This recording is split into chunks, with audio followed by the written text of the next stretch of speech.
دیکھیں ہم سب مسلمان ہیں، جتنے بھی یہاں لوگ جمعہ پڑھنے کے لیے آئے ہیں ان کو اس میں تو دو رائے ہو نہیں سکتی، جو بھی کلمہ گو ہیں لا الہ الا اللہ محمد رسول اللہ کے قائل ہیں وہی لوگ آئے ہیں جمعے کی نماز پڑھنے کے لیے۔ تین طرح کے طبقات ہیں، کچھ تو بالکل غیر مسلم ہیں، ان میں اگر بیان ہو تو وہ تو بالکل ہی الگ ہوگا، ان کو تو ہم اسلام کی حقانیت سمجھائیں گے۔ لیکن جو مسلم ہیں ان میں بھی اب دو طرح کے مسلم پیدا ہو گئے ہیں، یعنی پیدا تو نہیں ہوئے، بن گئے ہیں۔ ایک جن کو اسلام پہ اطمینان ہے لیکن عمل نہیں ہو پا رہا ان سے، دوسرے وہ لوگ ہیں جن کو اسلام کے بارے میں اب شکوک و شبہات پیدا ہو گئے ہیں، یقین نہیں ہے، اطمینان نہیں ہے، جس کی وجہ سے ان کی زندگیوں میں اب اسلام پہ مضبوطی سے عمل نہیں ہو رہا۔ اچھا، جو اسلام پہ مضبوطی سے عمل کرنے والے لوگ ہیں ان کو بھی اب بہت ساری چیزوں میں کنفیوژن پیدا ہو گئی ہے کہ پتہ نہیں ہے اسلام کا آرڈر ہے بھی یا نہیں ہے۔ ان تمام موضوعات پہ میں بہت دفعہ بات کر چکا ہوں، آج جو میں چند باتیں آپ کے سامنے کروں گا وہ یہ ہے کہ اگر آپ کو اسلام کے برحق ہونے کا یقین ہے، قرآن کے برحق ہونے کا یقین ہے، محمد صلی اللہ علیہ وسلم کے برحق ہونے کا یقین ہے، تو اسلام کی بیسک تعلیمات ہیں کیا؟ تو وہ نمبر لگا کے وہ بس آپ کی خدمت میں پیش کروں گا اور پھر پتلی گلی سے نکل جاؤں گا انشاءاللہ۔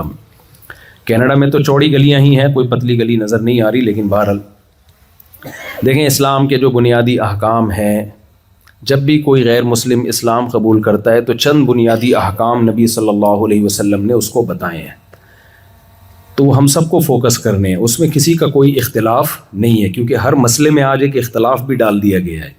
آپ جب یوٹیوب پہ جائیں گے ایک اسکالر کیا کہہ رہا ہے، دوسرا اسکالر کیا کہہ رہا ہے، تیسرا اسکالر کیا کہہ رہا ہے، چھوڑ دیں اس کو، چلے گا۔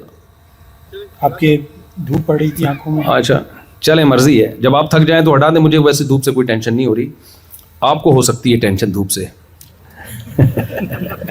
سوری، ناراض نہ ہو۔ اچھا خیر،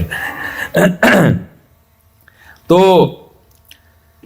بیسک تعلیمات تو عزم کریں ہم سب نے ان تعلیمات کو فالو کرنا ہے۔ سب سے پہلے اسلام کا آغاز کس سے ہوتا ہے؟ عقیدہ توحید سے۔ اسلام کی بیس کیا ہے؟ توحید۔ توحید کسے کہتے ہیں اس کو سمجھنے کی ضرورت ہے۔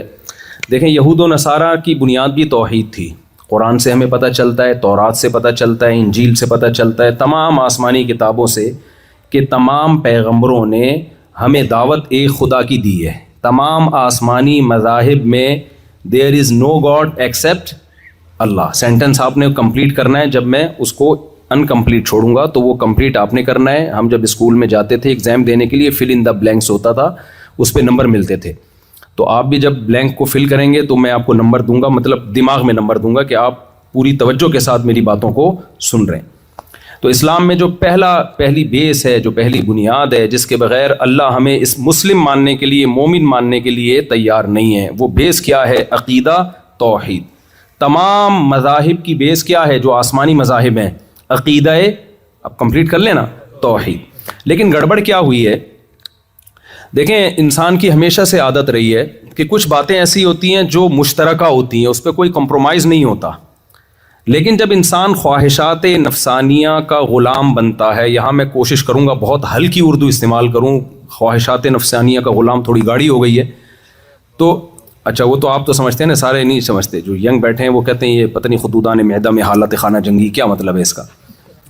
تو جب انسان اپنی خواہشات کے پیچھے بھاگتا ہے، دل کی چاہتوں کے پیچھے بھاگتا ہے، تو وہ کیا کرتا ہے کہ بہت سی چیزوں کی ڈیفینیشن کو چینج کر دیتا ہے۔ پھر وہ مثال کے طور پر آپ اگر شراب پینا چاہتے ہو، سب کو پتہ ہے بری چیز ہے، تو آپ اس کو تھوڑا سا لیبل کیا لگا دو گے؟ چینج کر دو گے اس کو، آپ کہو گے کہ یہ شراب نہیں ہے۔ جیسے حدیث میں آتا ہے کہ قرب قیامت میں لوگ شراب کا نام تبدیل کر دیں گے اور دبا کے پینا پلانا شروع کر دیں گے، نام چینج کر دیں گے۔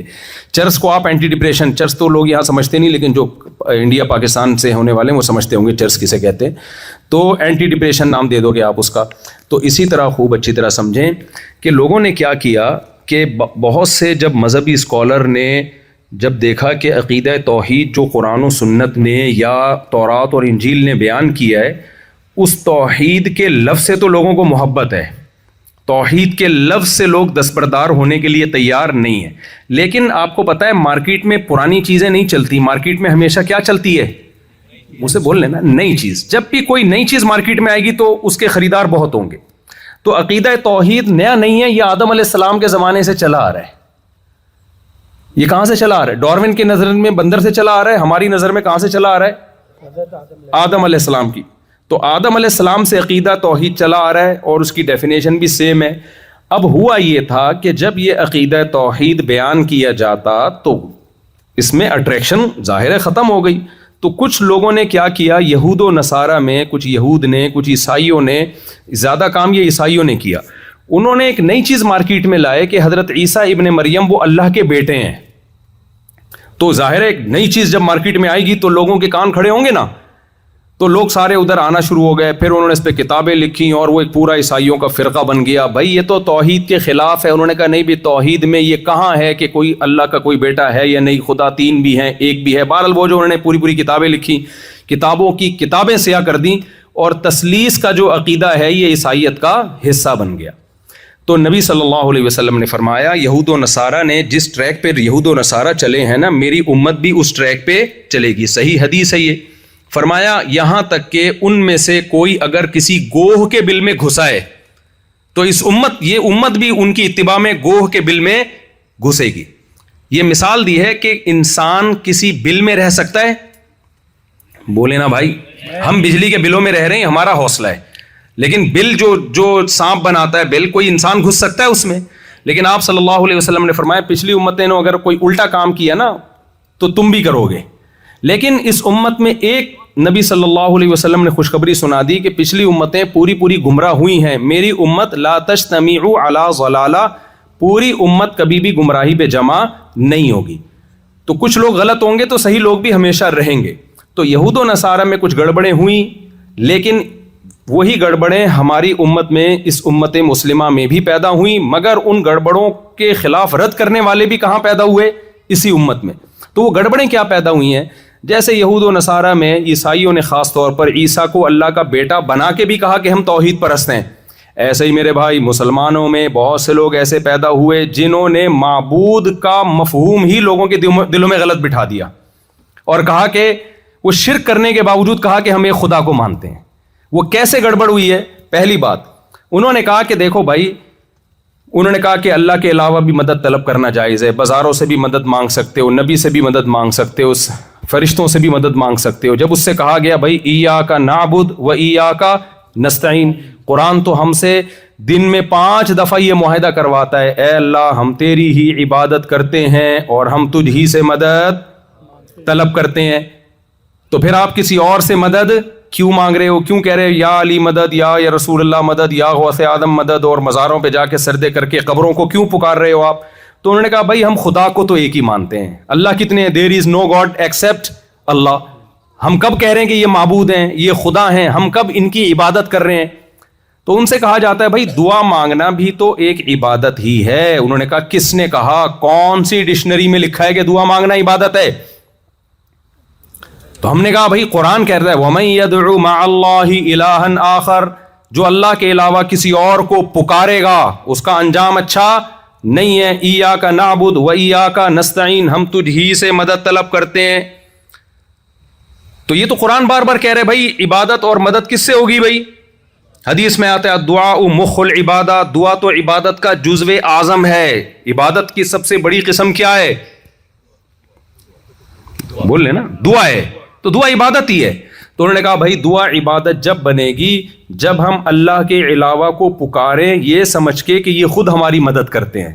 ہم کہتے ہیں کہ ہم ان کو پکاریں گے, اللہ نے ان کو اختیارات دیے ہوئے ہیں. جیسے حکومت اختیارات بانٹتی ہے نا, دیکھو پاکستان میں پانی کا وزیر الگ ہے جس کا کام ہے پانی نہیں دینا, یعنی دینا. گیس کے وزیر, سوئی گیس کے وزیر الگ ہے نا, جو بھی مختلف, مجھے تو وزارتوں کی پوری قسموں کے نام نہیں آتے. گٹر کے ڈھکنوں کے وزیر الگ ہیں. جتنے زیادہ وزیر ہیں اتنے ہی مسائل کھڑے ہوتے ہیں. لیکن خیر یہ تو دنیا میں ہوتا ہے نا. لیکن وہ کہتے ہیں دیکھو بھائی اللہ تعالیٰ نے اپنی طاقت اور قدرت سے پیغمبروں کو بھی کچھ اختیارات دے رکھے ہیں. یہ تو اللہ کے پاس ہے بھائی. اللہ کہتا ہے بھائی میں نے اولاد دینے کا اختیار فلاں کو دے رکھا ہے, میں نے جاب دینے کا اختیار فلاں کو دے رکھا ہے, میں نے فلاں کو اختیار فلاں کو دے رکھا ہے. تو اللہ اگر کسی کو اختیار دے دے تو ہم اللہ کو مانگیں یا اس سے مانگیں تو اس سے کوئی فرق نہیں پڑتا. تو خوب اچھی طرح سمجھ لیں یہ وہی گڑبڑ ہے جو کس نے کی تھی, یہود و نصارہ نے اپنے دین میں کی تھی. اللہ کہتا ہے میں نے اپنے اختیارات کسی کو, منہ سے سینٹینس کمپلیٹ کریں, ٹائم کا مقابلہ سخت ہے, دھوپ میں بیان ہو رہا ہے تو آپ کو ذرا میرا ساتھ دینا پڑے گا, پکا کر کے جا رہا ہوں نا سبق میں. تو اگر توحید ہی ڈھیلی ہے تو پھر آگے تو پروگرام بڑھ گیا, اسلام کا پروگرام شروع سے ہی کیا ہو گیا, برباد ہو گیا. تو عقیدہ توحید پہ کوئی کمپرومائز نہیں ہے بھائی.